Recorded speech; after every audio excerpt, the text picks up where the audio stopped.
নমস্কার বন্ধুরা, আজ আমি আপনাদের পমফ্রেট মাছের একটা লোভনীয় রেসিপি করে দেখাবো।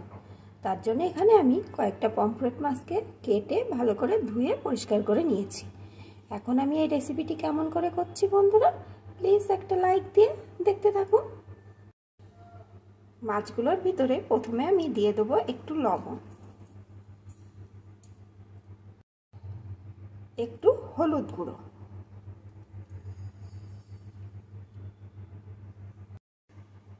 একটু লঙ্কার গুঁড়ো। এখন মাছগুলোকে আমি এই সমস্ত কিছু দিয়ে ভালো করে মাখিয়ে নেব। সব কিছু দিয়ে মাছগুলোকে আমি মাখিয়ে নিয়েছি। এখন এইভাবে আমি 10 মিনিট রেখে দেব। তার মধ্যে আমি এই রান্নার জন্য যে মশলাটি দরকার সেই মশলাটিকে তৈরি করে নেব। মশলাটি তৈরি করার জন্য এখানে আমি একটা বাটিতে এই চা চামচের 3 চামচ টক দই নিয়ে নিয়েছি। এখন এই টক দইটাকে প্রথমে একটু এইভাবে ফেটিয়ে নেব। একটু ফেটিয়ে নিয়েছি। এখন এর ভিতরে দিয়ে দেব চা চামচের 2 চামচ আদা আর জিরে বাটার পেস্ট, 1 চামচ ধনে গুঁড়ো, 1 চামচ লাল লঙ্কার গুঁড়ো। ঝালটা কিন্তু আপনারা আপনাদের পছন্দ মতন দেবেন। একটু টমেটো সস, আমি এখানে টমেটো সস ব্যবহার করলাম বন্ধুরা, আপনারা চাইলে টমেটো ব্যবহার করতে পারেন, তবে টমেটোটা পেস্ট করে তারপরে ব্যবহার করবেন। দিয়ে দেব স্বাদ মতো লবণ, পরিমাণ মতো হলুদ গুঁড়ো, একটু চিনি। চিনিটা দিলে স্বাদের ব্যালেন্সটা থাকবে। এখন সমস্ত কিছুকে ভালো করে মিশিয়ে নেব।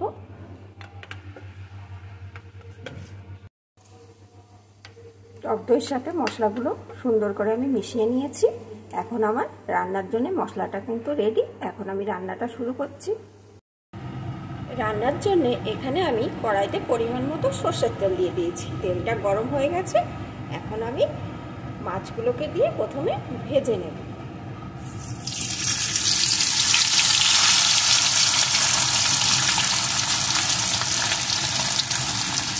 মাছগুলো কিন্তু খুব নরম হয়, সাবধানে ভাজতে হবে।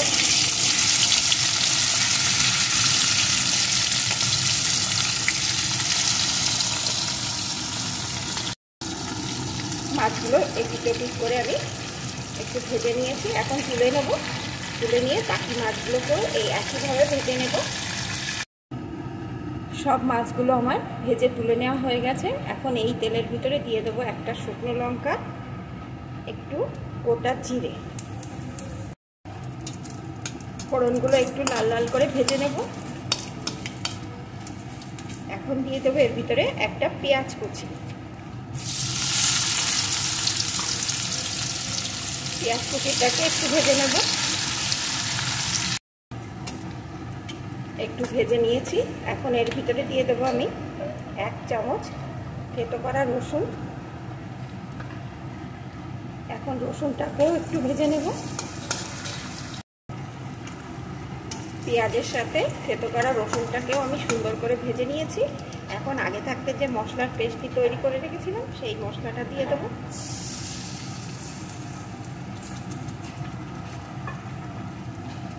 এখন মশলাটাকে সুন্দর করে কষিয়ে নেব।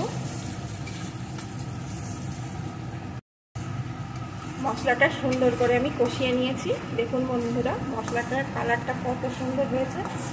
এখন আমি এই মশলার ভিতরে দিয়ে দেবো পরিমাণ মতো জল।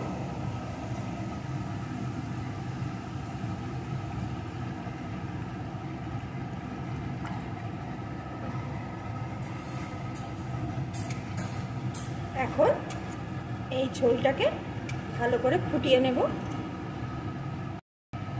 ঝোলটা ভালো করে ফুটিয়ে নিয়েছি। এখন আমি এর ভিতরে ভেজে রাখা মাছগুলোকে দিয়ে দেবো।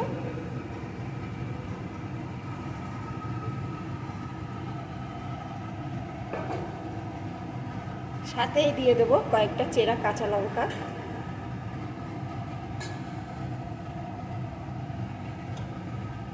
এখন আবারও 2-3 মিনিট ভালো করে ফুটিয়ে নেব। আরও 3 মিনিট আমি ভালো করে ফুটিয়ে নিয়েছি। এখন সব শেষে দিয়ে দেবো উপর থেকে একটু গরম মশলার গুঁড়ো, একটু নাড়িয়ে নেব। এখন আমার রেডি হয়ে গেছে লাল লাল পমফ্রেট মাছের ঝোল। এখন এটাকে আমি নামিয়ে নেব।